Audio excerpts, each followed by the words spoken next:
Bonsoir à toutes et à tous, très heureux de vous retrouver en ce dimanche 29 octobre pour votre journal. La Roca Team poursuit son sans faute en championnat de France après sa victoire hier après-midi face à Gravelines Dunkerque. Le résumé de la rencontre est à suivre dans quelques instants. Et puis nous l'avons appris, cette semaine, le tracé du Tour de France 2024 réserve une belle étape de contre-la-montre aux coureurs entre Monaco et Nice. Un parcours que Christophe Pacaud vous fera découvrir. Hier, nous recevions Andrea Ferréol à l'affiche de la pièce Madi. Eh bien, nous étions présents au Théâtre des Variétés pour la représentation le soir même. Et nous terminerons enfin par notre invitée, Eliane Bruno est sophrologue et coach bien-être.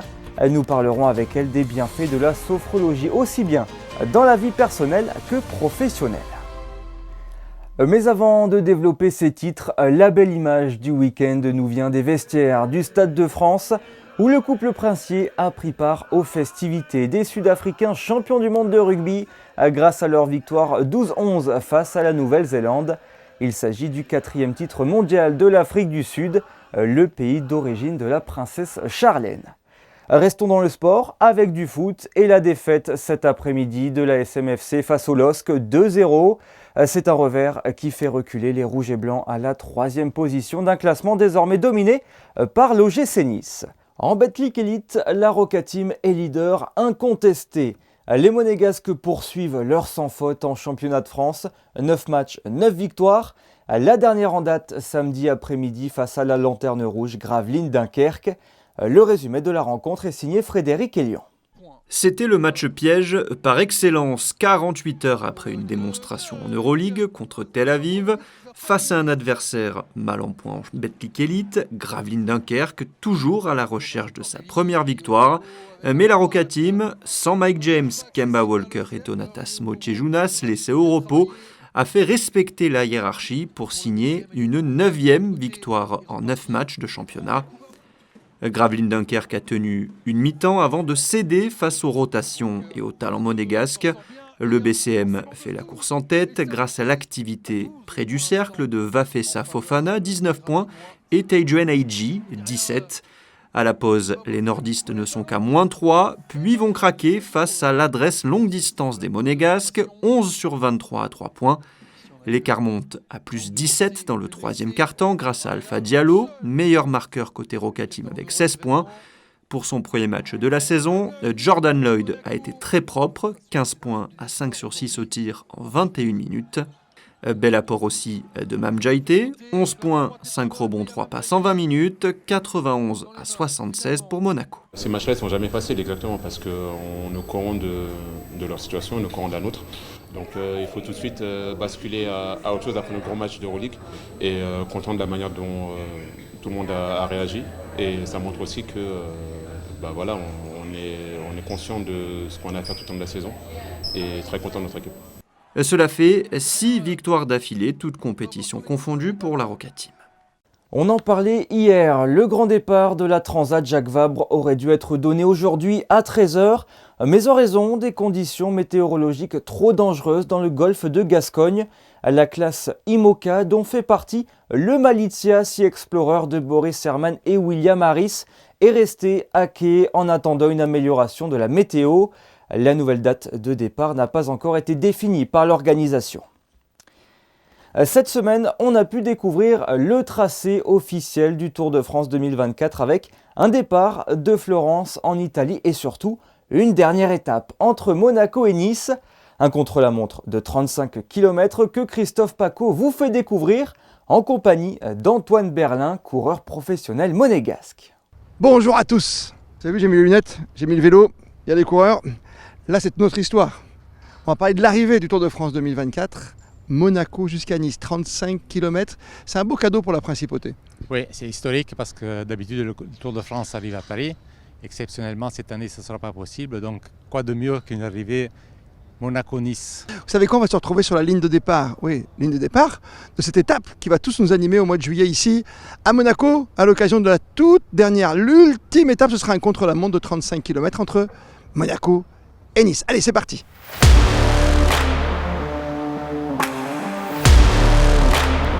On est parti. Et c'est encore loin Nice. Bah c'est pas si loin, mais on va faire des petits détours, tu vas voir, ça va être sympa. Ok, allez on y va, à fond.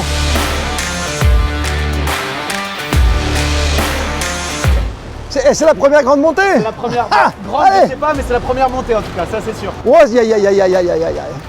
Mont des Mules les gars, hein. Hop hop hop hop hop. Ici donc en fait on est dans le Mont des Mules, c'est 3 km à 6% environ.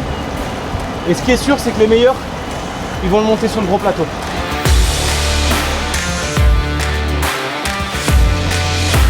Ils vont rouler à combien là? Oh, dans la montée ils vont rouler à 30 km/h.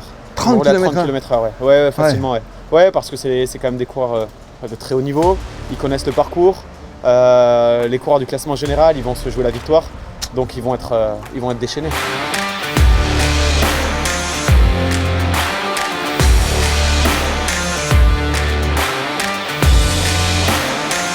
Waouh, c'est violent là. Hein. Donc là, c'est 1,5 km de montée à 10%, mais les passages les plus raides, on va atteindre les 17-18%. Bon, on fait une pause au col d'Aise, hein les gars. Allez. Ouais, maintenant c'est que de la descente jusqu'à Nice. Le gros du sujet a été fait, le plus dur aussi. Donc maintenant c'est une dizaine de kilomètres de descente et puis on va aller plonger sur Nice pour arriver vers le finish. Allez. Oh. Bien anticipé le freinage. C'était génial, hein. L'arrivée par la mer là. Wouh. Ah t'es content, et là ils vont arriver place Masséna. On va s'arrêter là nous, hein. Oh. Génial, hein. Oh, quel parcours.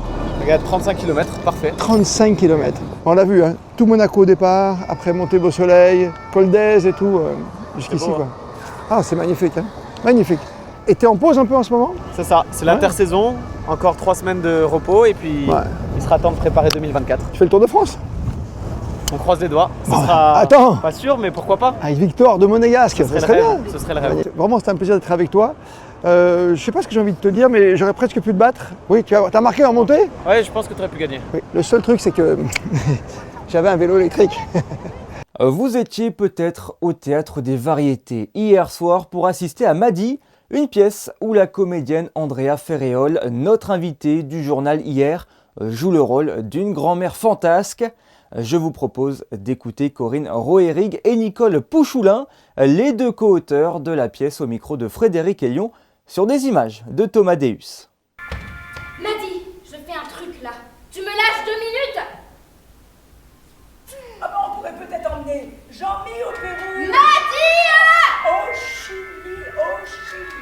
L'idée, en fait, moi, ce sont des thèmes qui me sont familiers professionnellement, et donc en particulier les relations familiales, et puis la question des addictions, puisque c'est aussi la question des addictions qui est traitée dans cette pièce. Mais je crois que c'est avant tout une pièce qui parle d'amour, en fait. Il faut dire que c'est une partition écrite à 4 mains, et avec à la baguette le metteur en scène qui s'appelle Paul Charera, et nous sommes servis par vraiment une équipe de comédiens, dont certains très chevronnés et d'autres beaucoup moins, mais tout aussi talentueux. Et c'est un grand bonheur de pouvoir avoir cette troupe et qui va servir notre pièce Madi.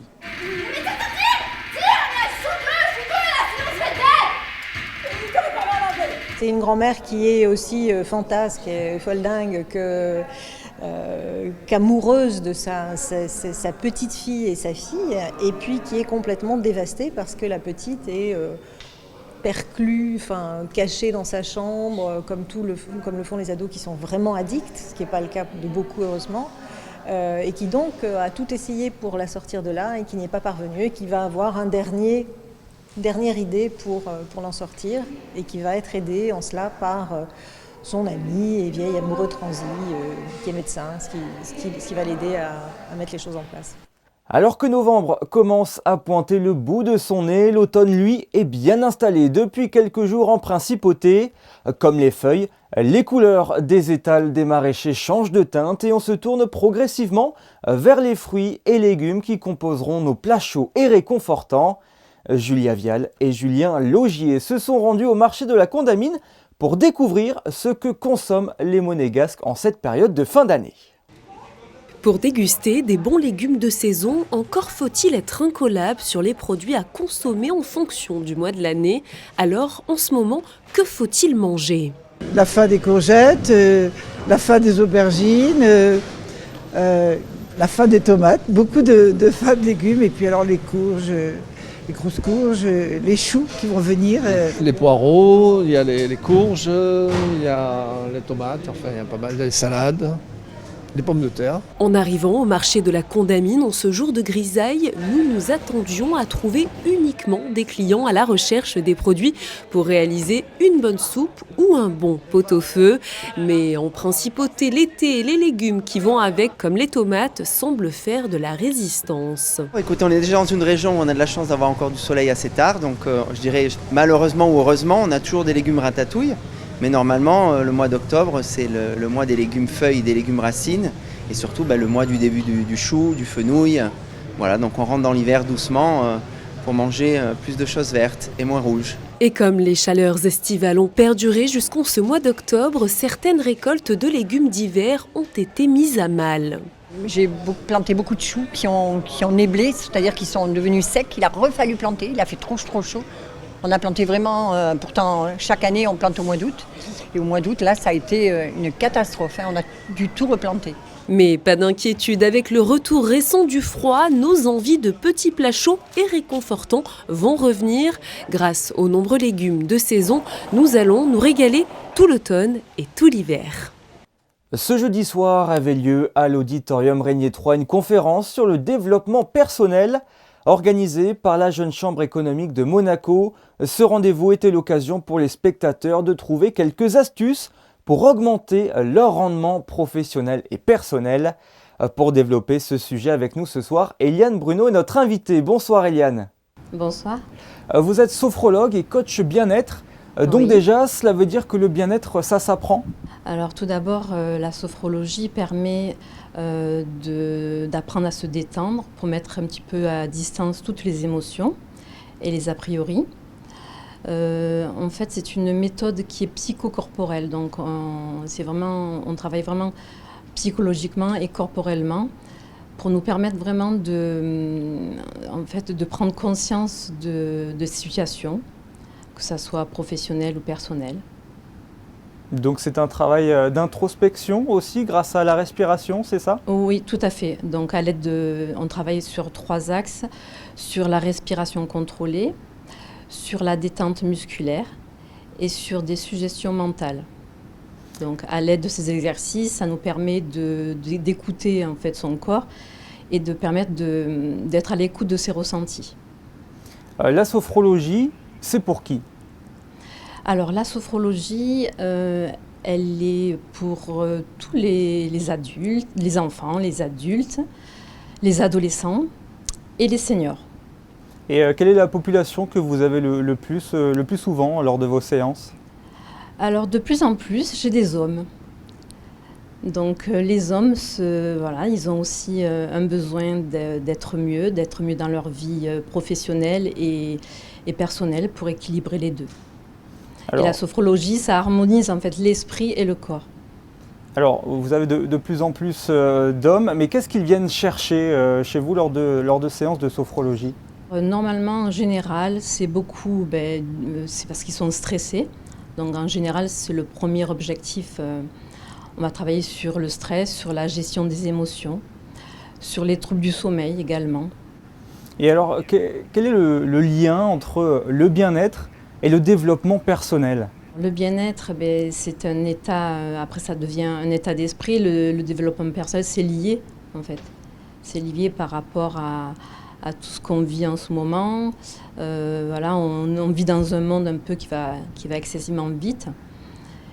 Et on a besoin d'être bien au quotidien. On a l'impression que le développement personnel est une notion assez récente.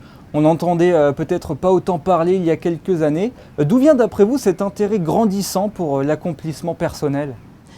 Comme je disais précédemment, on vit dans un monde où il y a beaucoup d'objectifs à atteindre, d'avoir une vie, une carrière professionnelle. De plus en plus, on a beaucoup de pression au niveau du travail. Et donc voilà, les gens recherchent d'être bien au quotidien. En fait, nous, on ne nous apprend pas, dans notre culture, on n'apprend pas c'est vrai que, comme je dis toujours, dans nos cultures, on n'apprend pas à se faire du bien à l'intérieur. On ne nous apprend pas à travailler sur soi.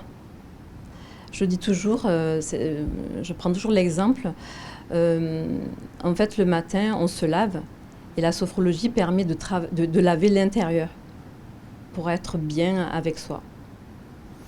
Donc finalement, la sophrologie est un outil du quotidien, d'après vous. Qu'est-ce qui peut se passer, par exemple, dans des séances de sophrologie? Est-ce que vous pouvez nous décrire assez concrètement ce que vous pouvez faire avec un patient qui pourrait venir pour la première fois, par exemple? Donc déjà, le premier rendez-vous, en général, la séance dure 1h30 à 2 heures parce que les personnes ont besoin de beaucoup parler. Donc je suis à l'écoute voilà, de savoir un petit peu quel est l'intérêt de l'objectif qu'on va travailler. Et donc le premier rendez-vous, c'est vrai que c'est beaucoup de dialogue, beaucoup d'échanges. Et j'essaie toujours de mettre des exercices, soit de respiration, soit une détente musculaire, pour vraiment vivre l'expérience de la sophrologie. Donc on l'a bien compris, la sophrologie sert à se recentrer sur soi, mais nous vivons dans un monde où la sociabilité est primée, et ce à tous les étages, que ce soit personnel ou professionnel. Quelle est l'importance de l'entourage dans notre développement et le bien-être personnel? C'est un équilibre de vie professionnelle et personnelle. C'est pour aller dans le bien-être au quotidien. Ça marche, très bien. Merci beaucoup Eliane Bruno d'avoir été avec nous. Merci de votre invitation. La météo avant de refermer ce journal avec Frédéric Hélion. Une amélioration est-elle prévue pour lundi, Frédéric? Non, malheureusement, il faudra encore attendre 24 heures pour voir le retour du soleil, Yannick. Lundi, le temps sera très nuageux et il pleuvra toute la journée, notamment l'après-midi avec de fortes averses. Côté thermomètre, ça ne bouge pas avec 16 degrés le matin et 20 l'après-midi. Lundi 30 octobre, nous fêterons Sainte Bienvenue. Sainte Bienvenue, mais également Sainte Maëva. Merci Frédéric. Ce journal touche à sa fin. Merci à vous de l'avoir suivi. Dès demain, c'est Émilie Rousseau qui reprend les commandes du 19h. Et comme chaque dimanche, je vous laisse avec la séquence flashback. Retrouvez en bref ce qu'il s'est passé à cette même période il y a quelques années. Bonne soirée et à bientôt.